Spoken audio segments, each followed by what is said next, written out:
வேளாண் துறை சார்பில் ஆண்டுதோறும் திருந்திய நெல் சாகுபடி செய்யும் விவசாயிகளை ஊக்குவிக்க மாநில அளவிலான பயிர் விளைச்சல் போட்டி நடத்தப்படுகிறது. இதில் வெற்றி பெறும் விவசாயிக்கு நாராயணசாமி நாயுடு நெல் உற்பத்தி திறன் விருது மற்றும் 5 லட்சம் ரூபாய் ரொக்கப்பணம், 7000 ரூபாய் மதிப்பு பதக்கம் ஆகியவை வழங்கப்படும். சேலம் மாவட்டத்தில் திருந்திய நெல் சாகுபடி போட்டியில் கலந்து கொள்ள அந்தந்த வட்டார வேளாண்மை உதவி இயக்குநர் அலுவலகத்தை அணுகலாம் என்று சேலம் வேளாண் இணை இயக்குநர் சிங்காரம் தெரிவித்துள்ளார். திருவண்ணாமலை மாவட்டம் செங்கம் நகர்ப்புற பேருந்துகள் முறையாக பராமரிக்கப்படாததால் மழைக்காலங்களில் பேருந்துகளில் பயணிக்கும் பயணிகள் நனைந்தபடி பேருந்தில் பயணம் செய்யும் அவலநிலை தொடர்ந்து வருகிறது. மழைக்காலங்களில் நகர்ப்புற பேருந்துகளின் மேற்கூரை ஒழுகுவதாக பயணிகள் பலமுறை புகார் அளித்தும் எவ்வித நடவடிக்கையும் எடுக்காமல் பேருந்துகள் இயக்கப்படுவதாக பொதுமக்கள் குற்றச்சாட்டு வைத்துள்ளனர்.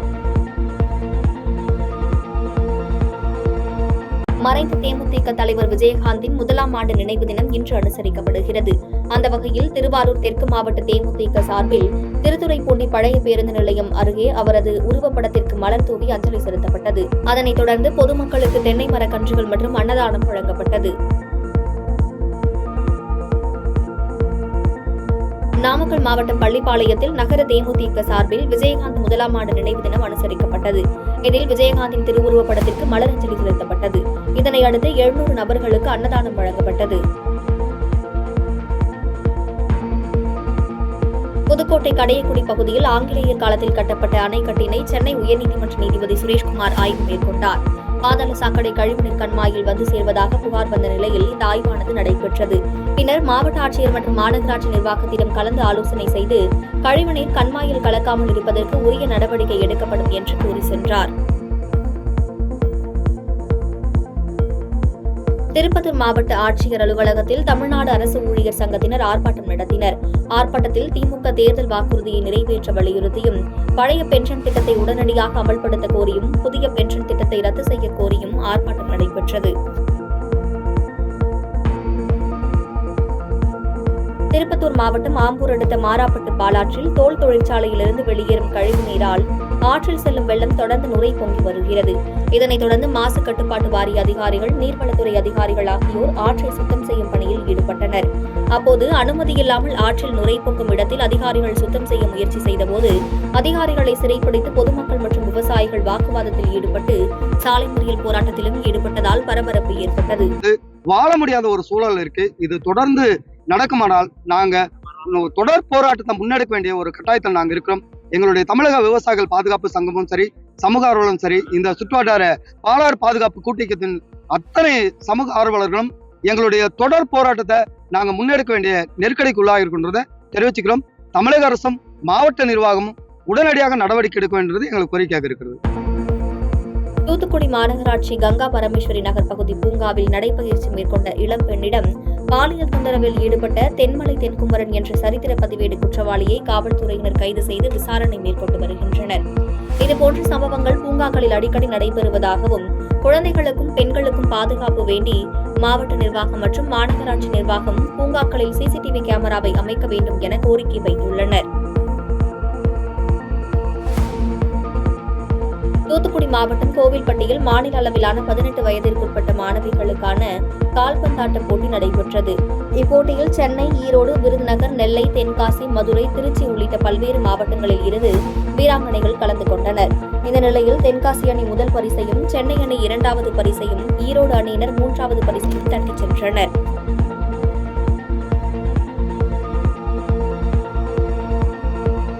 தமிழ்நாடு அரசு சாலை பணியாளர்கள் தங்களின் கோரிக்கைகளை வலியுறுத்தி பல்வேறு போராட்டத்தில் ஈடுபட்டு வருகின்றனர். அதன் ஒரு பகுதியாக கோட்டை மைதானத்தில் 7 அம்ச கோரிக்கையை வலியுறுத்தி தமிழ்நாடு சாலை பணியாளர் சங்கத்தின் சார்பில் கண்டன ஆர்ப்பாட்டம் நடைபெற்றது. ஆர்ப்பாட்டத்தின் போது பேசிய தமிழ்நாடு அரசு பணியாளர் சங்கத்தின் சிறப்பு தலைவர் பாலசுப்ரமணியன், அரசு ஊழியர்களின் கோரிக்கையை வலியுறுத்தி 29ஆம் தேதி விழுப்புரத்தில் நடைபெறும் மாநில பொதுக்குழுவில் அடுத்த கட்ட போராட்டம் குறித்து முடிவெடுக்கப்படும் என கூறினார். முந்தைய அரசும் தற்போதைய அரசும் தொடர்ந்து 10-15 ஆண்டு காலமாக புறக்கணித்து வருகிறார்கள். குறிப்பாக 41 மாத கால நிரந்தர பணி நீக்க காலத்தை பணிக்காலமாக அறிவித்து அதற்குரிய பண பலன்கள் மற்றும் ஓய்வூதிய பலன்களை அவர்களுக்கு வழங்க வேண்டும். இரண்டாவதாக அரசாணைப்படி தர ஊதியத்தை உயர்த்தி வழங்க வேண்டும். அது மட்டுமின்றி பதவி உயர்வுகளில் அவர்களுக்கு பதவி உயர்வு அளித்தால் இந்த துறை மேலும் வளர்ச்சியடைய ஏதுவாக இருக்கும் என்ற அடிப்படையில் 25% பதவி உயர்வை 50% உயர்த்தி வழங்க வேண்டும். அது மட்டுமல்ல, மக்கள் நலன் கருதி அவ்வப்போது சாலைகளில் ஏற்படக்கூடிய ஓட்டை உடைச்சல்களை சரி செய்வதற்கு நவீன மெஷின்களை வழங்கி அந்த ஓட்டைகளை அடைத்து மக்களுக்கு பணிபுரிய வாய்ப்பு ஏற்படுத்தி தர வேண்டும். முன்னாள் பிரதமர் மன்மோகன் சிங் மறைவை ஒட்டி கன்னியாகுமரி மாவட்டம் நாகர்கோவில் மாநகராட்சி உட்பட அண்ணா பேருந்து நிலையம் முன்பு காங்கிரஸ் கட்சி சார்பில் மாலை அணிவித்து மரியாதை செலுத்தப்பட்டது. இதில் காங்கிரஸ் கட்சி நிர்வாகிகள் ஏராளமானோர் பங்கேற்றனர்.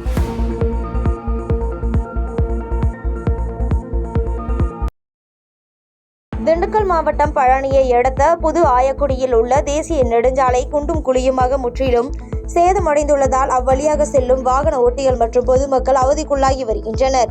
இதனால் அப்பகுதியில் விபத்து ஏற்படும் அபாயம் உள்ளதால் உடனடியாக அரசு அதிகாரிகள் சாலையை சீரமைக்க வேண்டும் என பொதுமக்களும் சமூக ஆர்வலர்களும் கோரிக்கை விடுத்துள்ளனர். நோய் வருது, இதய நோய், சுவாச கோளாறு ஏற்பட்டுரும். அந்த அளவுக்கு ரொம்ப கெடுதலா இருக்கு அந்த பவுடர், எம்சானோட பவுடர். அது காத்துக்கு பயங்கர புழுதியா இருக்குது. அது தண்ணி விடுறதில்ல, முறையான தண்ணி விடுறதில்ல, எதுவும் பண்றதில்ல.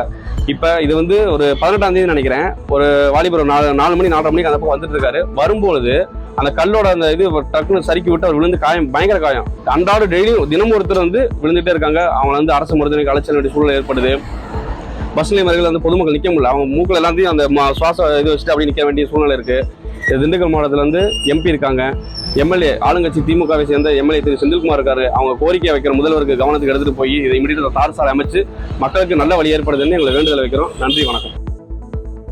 தென்காசி மாவட்டம் சிவகிரி காவல் நிலையத்தில் பணிபுரியும் முதல்நிலை காவலர் பிரபாகரன் என்பவர் காவல்துறை தலைமை ஆணையர் அலுவலகத்திற்கு எழுதிய கடிதம் ஒன்று சமூக வலைதளங்களில் வைரலாகி வருகிறது. அந்த கடிதத்தில் காவல்துறையில் நேர்மையானவர்கள் பணியாற்ற முடியவில்லை என்றும், நேர்மையாக பணியாற்றினால் கொலை மிரட்டல் விடுக்கப்படுகிறது என்றும், எனவே தன்னை காவல் பணியில் இருந்து விடுவிக்குமாறு குறிப்பிட்டுள்ளார். மேலும் இது குறித்து தமிழக முதலமைச்சர் நடவடிக்கை எடுக்க வேண்டும் எனவும் கோரிக்கை விடுத்துள்ளார். முதல்நிலை காவலராக வேலை பார்த்துட்டு வரேன். கடந்த 2018ஆம் தேதி பார்த்தீங்கன்னா எனக்கு டேபிட் போட்டிருந்தாங்க. டேபிட் அளவுலாம் நான் டியூட்டி பார்க்கும்போது ஒரு வண்டி எம்சண்ட் வண்டி வந்துட்டு இருந்துச்சு. நான் நிப்பாட்டி பாஸ் கேட்டேன். பாஸ் கேட்கும்போது பாஸ் எதுவுமே இல்லைன்னு சொல்லிட்டு ஒரு பில்லு மட்டும் தான் வச்சுருந்தாங்க. நான் தான் பில்லு மட்டும் இருக்குது, பாஸ் எங்கன்னு கேட்டதுக்கு இல்லை பாஸ்லாம் கிடையாது, பில்லு மட்டும் தான் கொடுப்பாங்க அப்படிங்கிற மாதிரி சொல்லிட்டாங்க. நான் அதனால் பாஸ் இருந்தால் அந்த வண்டியெல்லாம் இயக்கணும். நான் அதனால் ஸ்டேஷனுக்கு கொண்டு போயிட்டு ஹையர் அஃபிஷியலுக்கு இன்ஃபார்ம் பண்ணிட்டேன். ஸ்டேஷனுக்கு கொண்டு போய் அந்த வண்டியை ஒப்படைச்சாச்சு. இப்போதைக்கு எந்த ஒரு ரெஸ்பான்ஸையும் எனக்கு அவங்க பண்ணலை. அதனால தான் இப்போ நான் மீடியா முன்னே வந்திருக்கேன். கண்டிப்பாக அது ஒரு நடவடிக்கை எடுக்கணும். முதலமைச்சர் கண்டிப்பாக அதில் தலையிட்டு ஒரு நல்ல முடிவு எடுக்குன்னு சொல்லி கேட்டுக்கிறேன். தேங்க்யூ. புகார் மனு நான் இது சம்மந்தமாக புகார் மனு நான் நம்ம தமிழக டிஜிபிக்கும் தலைமைச் செயலாளர் தேசிய பசுமை தீர்ப்பாயம் இவங்களுக்கெல்லாம் நான் பெட்டிஷன் அனுப்பியிருக்கேன். என்னோட நேம் பிரபாகரன். நான் சிவகிரி காவல் நிலையம், தென்காசி மாவட்டம் சிவகிரி காவல் நிலையத்தில் முதல்நிலை காவலராக வேலை பார்க்குறேன். தேமுதிக நிறுவன தலைவர் கேப்டன் விஜயகாந்தின் நினைவு தினத்தை முன்னிட்டு தமிழகத்தின் பல்வேறு பகுதிகளில் தேமுதிக சார்பில் அவரது திருவுருவப் படத்திற்கு மலர் தூவி மரியாதை செலுத்தி வருகின்றனர். இதன் ஒரு பகுதியாக இன்று திண்டிவனம் சென்னை திருச்சி தேசிய நெடுஞ்சாலையில் உள்ள மேம்பாலத்தின் அருகில் தேமுதிக மாவட்ட செயலாளர் வெங்கடேசன் தலைமையில் 500க்கும் மேற்பட்ட தேமுதிக தொண்டர்கள் அலங்கரிக்கப்பட்ட மறைந்த தேமுதிக தலைவர் விஜயகாந்திற்கு மௌன அஞ்சலி செலுத்தியதுடன் மலர் தூவி மரியாதை செலுத்தினர். தேனி மாவட்டம் பெரியகுளம் அருகே தேனி மாவட்ட எல்லை பகுதியான காற்றோடு பகுதியில் தேனி நோக்கி சென்ற கேரள மாநில காரும் தேனியில் இருந்து ஏற்காடு நோக்கி சென்ற சுற்றுலா வேனும் நேருக்கு நேர் மோதி விபத்துக்குள்ளானது. இந்த விபத்தில் காரில் பயணம் செய்த 3 பேர் சம்பவ இடத்திலேயே உயிரிழந்தனர். மேலும் பேருந்தில் பயணித்த 18 நபர்கள் படுகாயங்களுடன் மருத்துவமனையில் அனுமதிக்கப்பட்டு சிகிச்சை பெற்று வருகின்றனர். இந்த விபத்து குறித்து தேவதானப்பட்டி காவல்துறையினர் வழக்கு பதிவு செய்து விசாரணை மேற்கொண்டு வருகின்றனர். ராணிப்பேட்டை மாவட்டம் அரக்கோணத்தில் இருந்து நெமிலி செல்லும் மாநில நெடுஞ்சாலையில் சிறுனமல்லி அருகே கல்லாற்றின் குறுக்கே உள்ள தரைப்பாலம் மழை வெள்ளம் காரணமாக சேதமடைந்தது. இதனால் அவ்வழியாக செல்ல போக்குவரத்து துண்டிக்கப்பட்ட நிலையில் தற்பொழுது இந்த தரைப்பாலத்தை சீரமைத்தும் துண்டிக்கப்பட்ட போக்குவரத்தை அகற்றவும் அப்பகுதி பொதுமக்கள் மாவட்ட நிர்வாகத்திற்கு கோரிக்கை விடுத்துள்ளனர். காஞ்சிபுரம் மாவட்டம் ஆதனூர் அருகே திமுக பிரமுகருடன் திருமணத்திற்கு மீறிய தொடர்பை வைத்திருந்ததாக கூறி கலையரசி என்பவரை அவரது கணவர் செந்தில்குமார் என்பவர் கொலை செய்ய திட்டமிட்டு தீ வைத்து கொளுத்திய சம்பவம் பெரும் பரபரப்பை ஏற்படுத்தியுள்ளது. மேலும் மனைவி இறந்துவிட்டால் தான் கொலை வழக்கில் ஜெயிலுக்கு போக நேரிடுமோ என்ற அச்சத்தில் தீயில் எரிந்த மனைவியை கட்டிப்பிடித்து செந்தில்குமாரும் படுகாயமடைந்துள்ளார். இதுகுறித்து மணிமங்கலம் காவல்துறையினர் விசாரணை மேற்கொண்டு வரும் நிலையில் கணவன் மனைவி இருவரும் பலத்த தீ காயங்களுடன் மருத்துவமனையில் சிகிச்சை பெற்று வருகின்றனர்.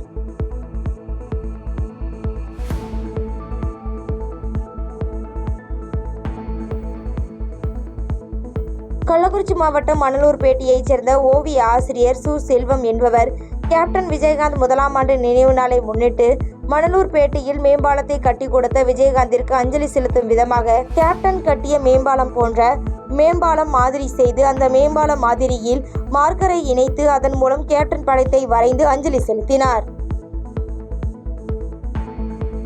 கள்ளக்குறிச்சி மாவட்டம் சங்கராபுரத்தில் போலீசார் வாகன சோதனையில் ஈடுபட்ட போது மதுபோதையில் போலீசாரை தாக்கி கீழே தள்ளிவிட்டு சுவாச பகுப்பாய்வு மிஷினை உடைத்து ரகளையில் ஈடுபட்ட அந்தோணிசாமி என்ற நபரால் பரபரப்பு ஏற்பட்டது. தொடர்ந்து அவர் மீது வழக்கு பதிவு செய்து அவருடைய இருசக்கர வாகனத்தை பறிமுதல் செய்த காவல்துறையினர் அவரை சிறையில் அடைத்தனர். மறைந்த முன்னாள் பிரதமர் மன்மோகன் சிங்கிற்கு அகில இந்திய காங்கிரஸ் கட்சியின் பல்லடம் நகர தலைவர் ஈஸ்வரமூர்த்தி தலைமையில் கண்ணீர் அஞ்சலி செலுத்தும் நிகழ்ச்சி நடைபெற்றது. அகில இந்திய காங்கிரஸ் கமிட்டி சார்பில் நடைபெற்ற இந்நிகழ்ச்சியில் அனைத்து கட்சியினர் கலந்து கொண்டு அஞ்சலி செலுத்தினர்.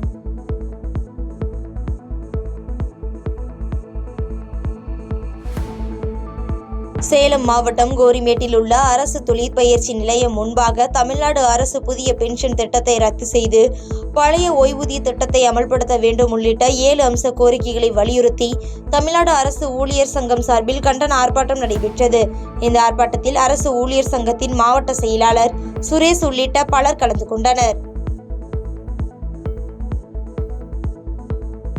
சென்னை அண்ணா பல்கலைக்கழகத்தில் பயிலும் 2ஆம் ஆண்டு மாணவிக்கு பாலியல் தொந்தரவு அளித்த அனைவரையும் கைது செய்ய வேண்டும் என வலியுறுத்தி இந்திய மாணவர் சங்கம் சார்பில் சேலம் அரசு இருபாலர் கலை கல்லூரி முன்பு கண்டன ஆர்ப்பாட்டம் நடைபெற்றது. இந்த ஆர்ப்பாட்டத்தில் 50க்கும் மேற்பட்டோர் கலந்து கொண்டனர். திண்டுக்கல் மாவட்ட ஆட்சியர் அலுவலகம் முன்பாக கட்டுமான தொழிலாளர்கள் சங்கம் சார்பாக நல வாரியத்தில் பதிவு செய்துள்ள கட்டுமான தொழிலாளர்களுக்கு பொங்கல் தொகுப்புடன் கூடிய 5000 ரூபாய் மானியம் உள்ளிட்ட 3 அம்ச கோரிக்கையை வலியுறுத்தி கண்டன ஆர்ப்பாட்டம் நடைபெற்றது. இந்த ஆர்ப்பாட்டத்தில் 100க்கும் மேற்பட்ட ஆண் பெண் கட்டுமான தொழிலாளர்கள் கலந்து கொண்டு அரசுக்கு எதிரான கண்டன கோஷங்களை எழுப்பி ஆர்ப்பாட்டத்தில் ஈடுபட்டனர். மேலும் அரசு கோரிக்கைகளை விரைந்து நிறைவேற்ற வேண்டும் என செய்தியாளர்களிடம் கட்டுமான தொழிற்சங்க மாவட்ட செயலாளர் சந்திரபோஸ் பேட்டியளித்துள்ளார். இந்திய கட்டுமான தொழிலாளர் சங்கத்தின் சார்பாக மாநிலம் தழுவிய போராட்டம் என்பது திட்டமிடப்பட்டிருக்கு. எங்களுடைய இந்த ஆர்ப்பாட்டத்தின் நோக்கம் தமிழக அரசாங்கம் புதுச்சேரியில் கொடுப்பதைப் போல பொங்கல் தொகுப்புடன் கட்டுமான வாரியத்தில் பதிவு செய்துள்ள தொழிலாளர்களுக்கு பொங்கல் போனஸ் 5000 உடனடியாக விடுவிக்க வேண்டும். நல வாரியத்தில் கிட்டத்தட்ட 2400 கோடி ரூபாய் பணம் தற்பொழுது சேமிப்பில் உள்ளது. இந்த பணத்தை முறையாக வாரியத்தில் பதிவு செய்த தொழிலாளிக்கு பயன்படுத்த வேண்டும் என்று நாங்கள் கோருகிறோம்.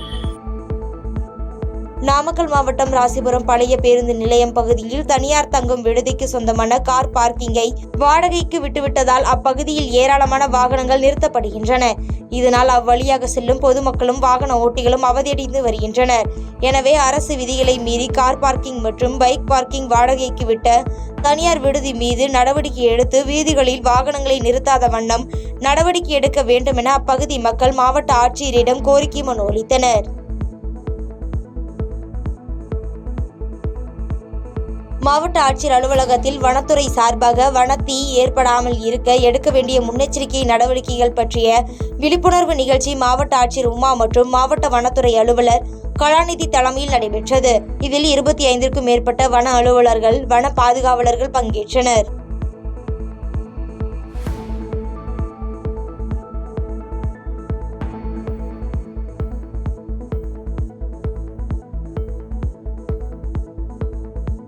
பாதகம் செய்பவரை கண்டால் நாம் பயங்கொள்ளலாகாது பாப்பா.